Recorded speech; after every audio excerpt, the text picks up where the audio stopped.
We're in Van Nuys High School gym where we're about to shoot a reunion photograph of the cast of Freaks and Geeks.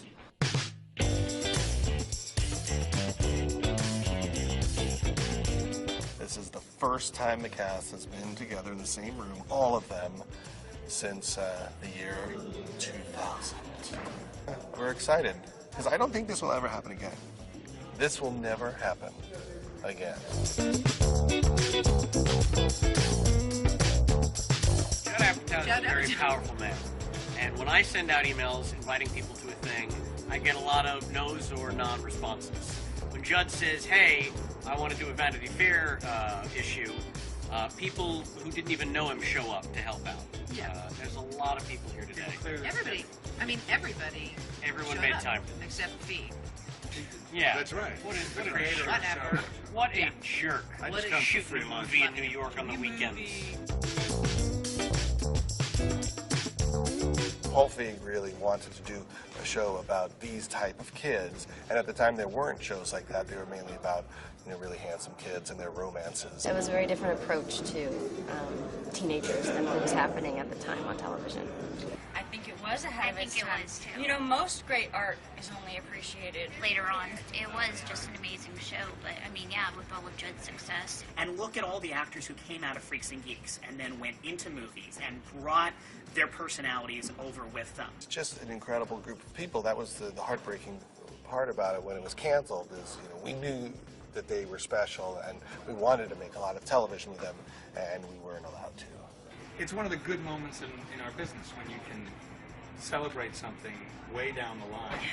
The people who knew about it adored it, but it wasn't this huge commercial success at all. So it's not like coming back for that. This is just people coming back because it was just the coolest thing on earth and we all had a great time doing it. It was just an incredible, special day. I'm really proud of everybody, proud of the work that we did and that it still touches people, and it couldn't have been better.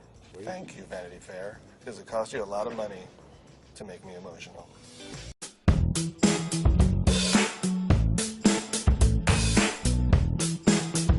All right, here with James Franco, a.k.a. Daniel Desario from Freaks and Geeks. Let's talk a little bit about getting this part for you. This was really the first job that I had that was like good, like something that I was proud of. I went in and I just remember them laughing a lot. And then I heard it was down to me and Franco for the part. And we both tested against each other. We found out we both got it. At the same time, we were walking to our cars together. And I said, well, this is strange. I guess maybe I'll be the goofy one and you be the cool one. And he looked at me and he went, yeah. I read for Lindsay Weir, and someone said, "Yeah, we have this part we're writing. It's going to be in the pilot. She'll be a regular if we go to series."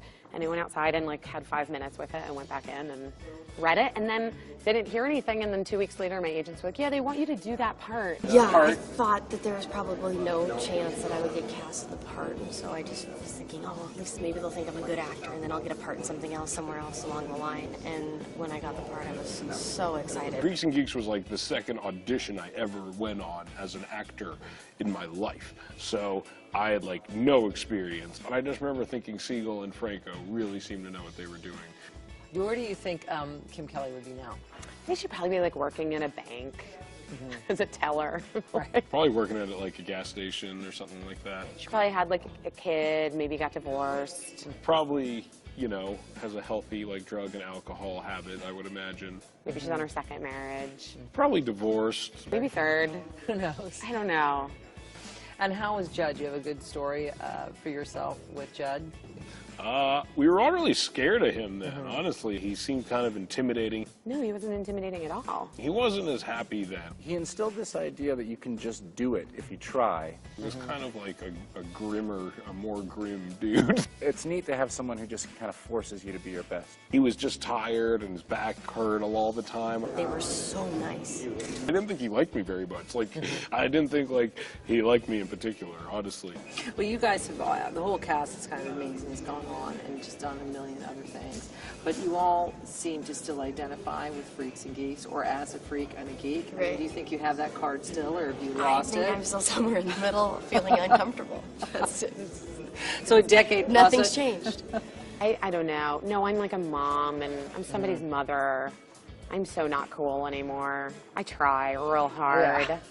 I think we all still identify with it in a lot of ways. For pretty much all of us, it was either the first thing we ever did or the first good thing we ever did. So it was one or the other for everybody. I think we're all pretty geeky in our own way.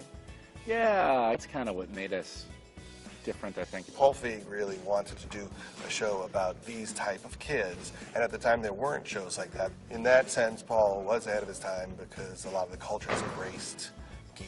They went on an international search for Freaks and Geeks, literally, and they found us.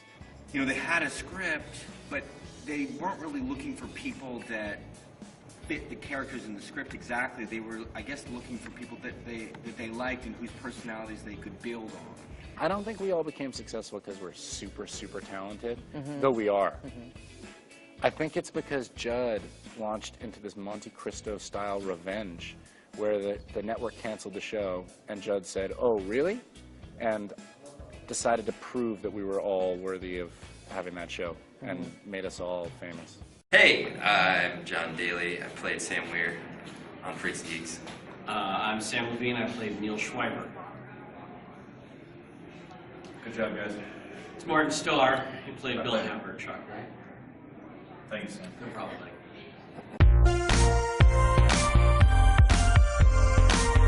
We're doing a photo shoot for Vanity Fair, and from best I can tell, Judd's scrapbook, because there's no way most of these are going to wind up in a magazine. Little belly shot. Nice. Okay, that's enough of that. I got way too sexy. Hi, I'm Stephen Lee Shepard. I played Harris Tritsky on Freaks and Geeks. And I'm Jarrett Lennon Kaufman, and I played Colin on Freaks and Geeks. Very happy to be here and to see each other again for the first time in 12 years. And now 12 years later, we're actually falling into conversation. We're picking up the same conversations we had 12 years ago. Now we're talking about the PlayStation 4 instead of the PlayStation 2. The dynamic, I think, is the same as it was. You guys are hotter than shit. I know it. Yeah. Super hot. He plays against the rules. He's a rule breaker. And Sammy is rule abider. I'm here to please people. Entertain us, Sam. No, entertain us. Wow. All right, question of the day. Where would your characters be today, 13 years later? I think Harris would be like an accountant or something. My character would have directed Bridesmaids. I think Colin would be in a kind of a wannabe Steve Jobs position. You cured cancer. I'd be like 300 pounds of pure muscle. Yeah. As kind of a geek myself, I was really worried about where the show was going when I first heard about the title of it, Freaks and Geeks, and that's when I got into the script and realized, oh wait, no, this is clever. This treated what I held dear as something respectable and recognized what everybody went through in that awkward time in their lives. The geeks are cool now. Geeks are chic in the world. They're called hipsters. Oh, everything is about geeks now. Yeah. Everything. Geek is the new chic.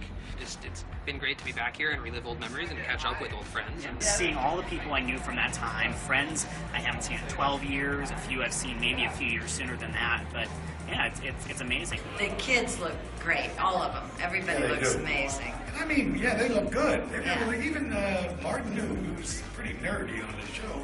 He looks handsome. Yes, he looks like a mouth breather right there. Now he's walking around all buff and he's got a beard. Very studly. He's handsome. Yeah, he's a handsome young chap. They all are. I mean, it's a good-looking group. We occasionally hang out. We love each other.